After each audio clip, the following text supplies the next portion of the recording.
here. Welcome again to band stuff. My last video I talked about 10 quick tips to help you with your marching band. Today I'm going to cover 10 more. If you would, please like and subscribe. Now, let's get going. Number one, on each move of the drill, marchers should take every single step to get to their spot. They shouldn't get there early. They shouldn't get there late. Number two, use subsets to clean drill. For instance, if you have a 32 count move, stop every one after 16 steps, check the form, check the shape, and then complete the drill. If it's a 16 count move, stop at 8 and check things there before moving on. Number three, when moving from set to set, one thing you can do to help them with directional change and also the body facing is the concept of and one. I would make this just a habitual practice, is if every set that you have them take one more step in the direction that they're going to be moving next. For instance, if it's a 16 count move, have them take that 17th count and set the foot out in the direction that they're going to go. Number four, when you're teaching the drill, make sure all the students understand the path that they're supposed to take from one point to another. And one way you can do this is after they march 16 counts from one spot to another, turn them around and have them march back to the spot that they came from. Because one thing that you'll find out in drill, the important thing is not just ending up in the right place, it's how it looks going from one set to another. And so the path is very, very important, and make sure your students understand the path that they're supposed to take. Tip number 5, which is very closely related to number 4, is remember that drill is more than just a picture. Drill very much is movement.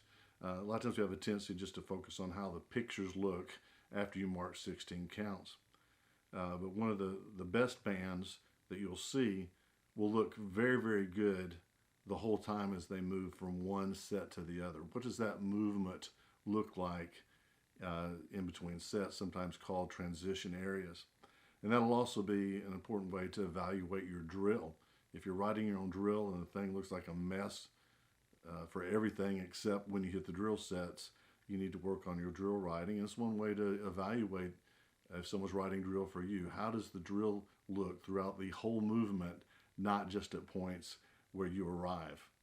Quick tip number 6, make sure that your students understand that the important thing is marching is how they march in relationship to one another.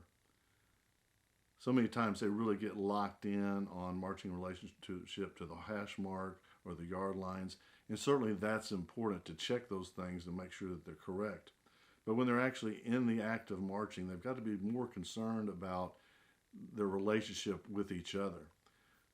One thing that you ought to try towards the end of marching season in particular, once they know all the drill, is just put them out in an empty parking lot and see if they can march the show without any yard lines at all. And they should be able to do that. Or if you don't have access to an empty parking lot, just turn the band around on the practice field that you're at, just turn them around and have them march it that way. But have them march in relation to each other. You know, one of the lines that I tell my kids not to say is, "This is my spot." You know, and they march to that spot no matter what, even if everybody in front of them goes up 3 yards too far. You know, they should go with them to maintain the picture, but they'll stop because it's their spot. But we teach them to march in relation to one another, and then we'll adjust, and then hopefully everybody will eventually hit their spot.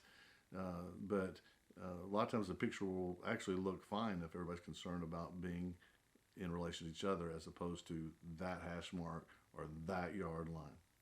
Number 7, use drill downs to increase the band's marching skills and concentration.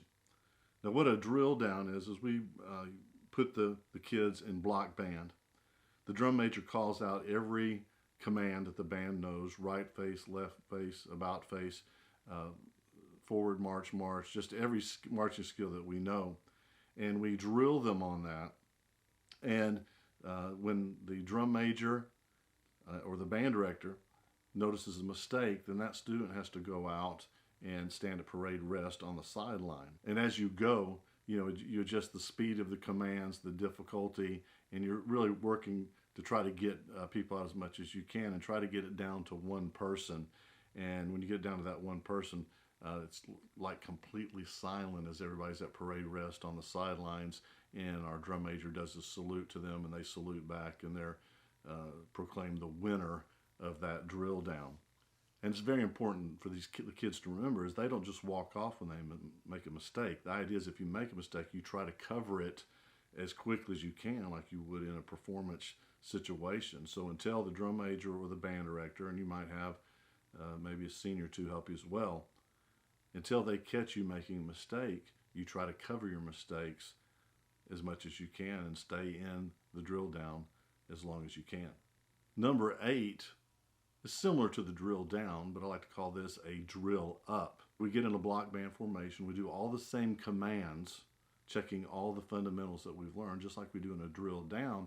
But when we see somebody that's doing a fantastic job, we call them out, and they can just go to the sideline and relax. Just keep picking out guys and girls that are doing real well, and you kind of whittle it down to your weaker marchers. Now, this is not intended to embarrass them at all. You're not making fun of them.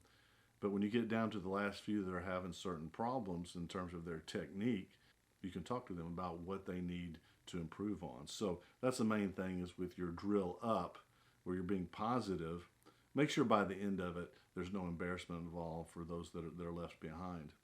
And number 9, there's a period of years where my band's posture was fine. I didn't have any judge ever comment that the posture of my marching band was not good. But I still noticed there were some bands that looked better than mine. I was like, if mine looks fine, how is theirs looking better? And so I started watching more carefully, also talking to some of the directors that have those bands. And they just had a way of getting the upper body posture and instrument carriage just, a half inch higher than mine, and it was amazing the difference that added in terms of the overall effect. One of the directors I talked to, his illustration that he used with his kids was when they have their instruments up, and see, this is pretty good posture here, but he asked them to pretend that they were in a sewer, and the sewer water was up really high, and you just have to keep your whole upper body above that sewer. And so what that does is that moved us from here to here. Just about another, that much better posture, just pretending like you're trying to keep your elbows out of that sewer water. And so once we learned that just kind of became the phrase of my band is get your arms out of the sewer. Because we looked good before that, but we didn't look great. And the idea is to look great. My 10th suggestion is something that's both practical and kind of psychological as well. I learned this later in my career and really didn't go a day without using it during a marching practice. I would tell the kids, and I think this made a lot of times when we're doing things over again, it called on personal responsibility for every person. Because I found myself fixing something here or there that only involves 7 or 8 people, and we'd do it again for them. But I tried to make it where everything we did again, there was some purpose there for everybody in the group. And so I did this regularly during rehearsal, and particularly at the end of rehearsals. I would say, fix at least one thing on this run through. Something that you can do better. Because everybody can do something better, whether it's musical, whether it's marching. And if my band had 50 kids in it, I'd say if everybody fixes one thing on this run through, we'll have 50 things that are better than they were on the last run through. And I think that gets everybody focused. It makes everybody feel good about themselves. It makes you feel better. Because if they do it, you really have fixed 50 things if all of them just fix one thing and make it better. So I really encourage you to use that approach in every single practice that you have. And I hope you enjoyed the video today. I hope it helps you out some. Of course, it's May right now. Some bands have already started practice for next year. Some will be starting in June, July, some as late as August or September. And just like that last concept of asking everybody to fix at least one thing on the run through, I would encourage you to really focus on some parts of your marching band that you think can be better and can be accomplished. Because a lot of times improvement is incremental. You can't always do everything at once. So don't go into next year without some specific, concrete idea of how you can make your marching better. And hopefully, one of the things I've said today can be one of those things that you maybe focus more on than you have in the past. Thanks for watching.